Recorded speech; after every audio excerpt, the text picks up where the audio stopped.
This YouTube video is part of a larger piano course. Find out more at the end of this video. In this module, we're going to cover how to sit at a piano, good posture, how to kind of curve your fingers, what a good look looks like when you're trying to play the piano. We're also going to talk about finger numbers, also going to talk about the pattern of the black keys. So let's dive right in. The first thing you want to think about when you're playing the piano is having good posture. I understand that there are some performers who practice 8 hours a day, who are really professionals, who will have hunched backs and be moving around a lot when they're playing. But as a beginner pianist, it's probably good to start out with having good posture and good form when you're playing the keyboard, when you're playing the piano. One of the first things to do is make sure that when you're sitting at your keyboard, sit up straight. Try to have a straight back. If you want to feel that correctly, take your shoulders, pull them back. This is how it should feel when you're playing your keyboard, when you're playing the piano. The other thing to keep in mind is how far you're away from the keyboard. You don't want to be too close, but you don't want to be too far away either. So one rule of thumb, one way to figure out the best distance for you is to make two fists and then stick them out as far as you can until they hit the fall board. Let me show you what that would look like. So I'm going to make two fists here. I'm going to stick them out and I'm going to sit them straight arms until my knuckles reach here. With my back straight, I'm sticking out my knuckles, and if you reach here, that's about how far you want to be from the keyboard. Just to give you a different view, I'm sitting up straight and I'm sticking my arms out straight from my shoulder down to the end of the keys. That's how far I want to be from the keyboard, from the piano. Another mistake that sometimes students make when they're first starting to play is that when they play, they'll play with sort of flat fingers. This is a problem, especially in the long run, because maybe in the beginning, in easier pieces, it's not going to be such a big deal. You can kind of play the notes. But when you start getting really fast or start playing really quickly, this isn't going to work. So you want to start by learning how to play the piano with curved fingers. Notice that these three middle fingers are curved so much that I'm playing right on the tip of my fingers. It feels awkward at first, but you get used to it the more you do it. My thumb is going to be on its side. You know, it can go like that. My pinky is probably going to be a little bit on its side as well. You can try to curve that a little bit if you can. But that's how you want to play. It's awkward at first, but if you can get used to playing with curved fingers, almost like you're kind of like holding a ball, you know, kind of like a C shape sort of there. If you get used to curving your fingers, you're going to be able to learn to play really fast over time. Try to do that with both hands. One thing you could do right now is to just take a hand, put it on 5 white keys right next to each other, and just practice one finger at a time. And then maybe the next one, try doing that. This is a little exercise you can do to help yourself get used to playing correctly.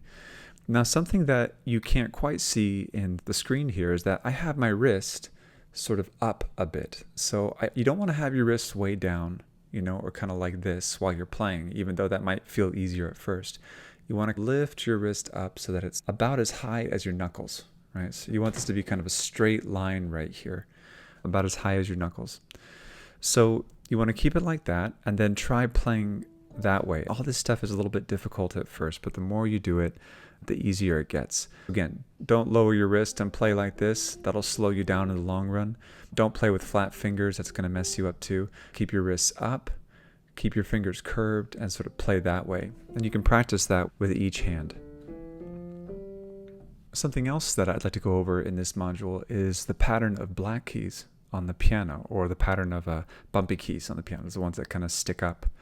On every keyboard, on every piano, you're going to notice there are white keys that are very flat, and there are black keys that are bumped up. There's a pattern of black keys. You might notice there's a group of 3, and then there's a little group of 2, separated to another group of 3, another group of 2, 3, 2, 3. This is going to become really, really important to recognize this pattern of keys. In fact, we give the same name to this note, for example, an F sharp, that we give to this note. Notice it's on the left side of the 3 black keys. This one's on the left side of the 3 black keys. It becomes very important to know the pattern of black keys. So just to get used to this, I would recommend take a moment and play all the groups of 3 black keys that you can find on the keyboard. Like this. And try to find them throughout the whole keyboard. Now try to find all the groups of 2 black keys.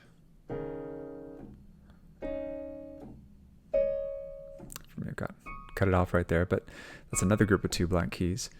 You just want to get used to that pattern, be able to recognize where a group of 3 black keys are and where a group of 2 black keys are quickly and immediately. Another important thing to think about is we give different numbers to each of our fingers. For example, our thumbs are 1 fingers, our pointer fingers are our 2 fingers, these are our 3 fingers, these are our 4 fingers, and these are our 5 fingers.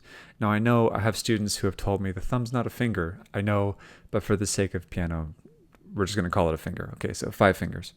So again, thumbs are 1, pointer fingers are 2, middle fingers are 3, this is 4, and this is 5. Basically, if the fingers look the same, then they're the same number, right? So this is 2, this is 2. My pinky's 5, my pinky's 5. My thumb is 1, my thumb is 1. Knowing finger numbers can be very helpful in music because sometimes composers want to let you know what fingers might be best to use in a certain passage of music. So let's say, for example, I've got a song where I need to have my fingers like this. All the notes in my song are going to be right here, just these 5 notes. It would be a really good idea to have my hand right here. I wouldn't want to have my hand down here because then I'd have to reach over to reach these other notes. I wouldn't want to have my hand way up here because then I'd have to reach down. It's easiest to keep my hand here. If all the notes in my song are right here, then I want to have my hand here. How might a composer tell you to do that? Well, let's say the first note of the song is an E. They'll write a little 3 above the first note, an E. And that lets you know you want to take your 3 finger and put it on that note.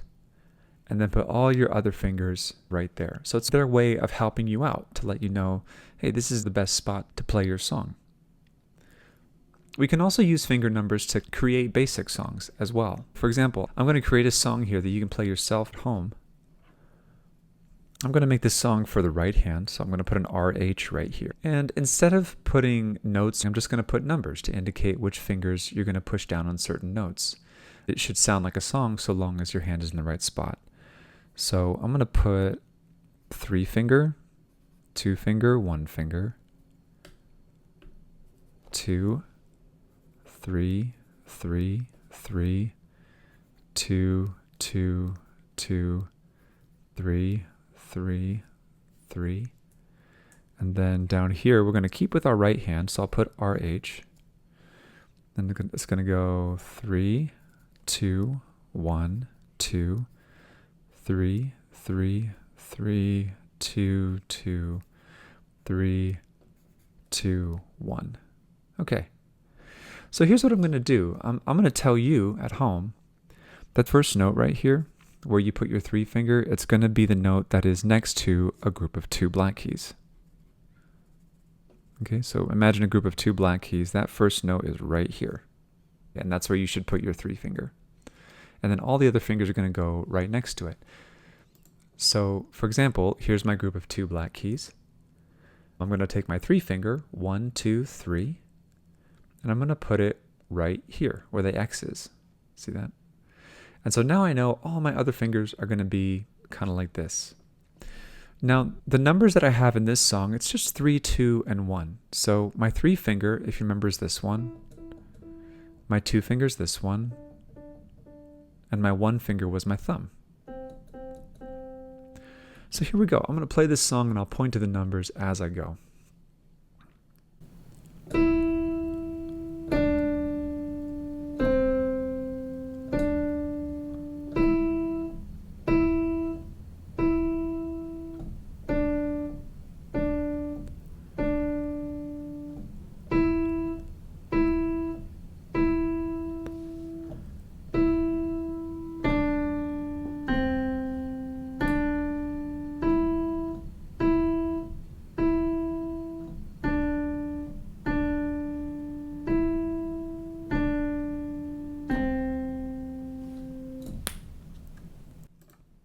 You see how that works? So if you didn't know, that was Mary Had a Little Lamb.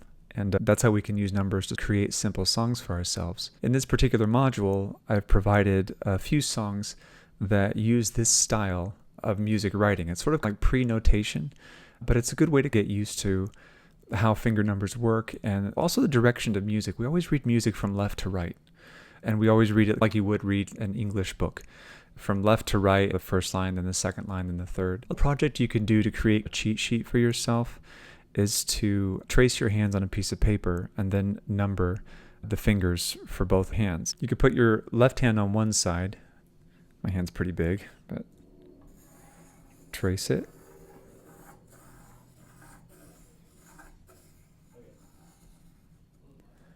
And then you could trace your hand on the other side. This is especially cool if you have young kids who are trying to learn finger numbers. This is a great project to do with them.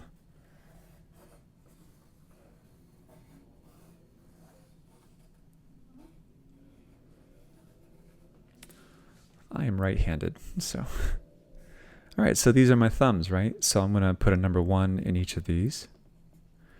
These are my pointer fingers. I'm gonna put 2 and 2, right? 3 and 3, 4 and 4, and 5 and 5. Right? And then if you ever get confused or you need kind of a little bit of a cheat sheet to help you out, you can just put your hands there and there you go. And it shows you which numbers are which. Well, I hope that was helpful.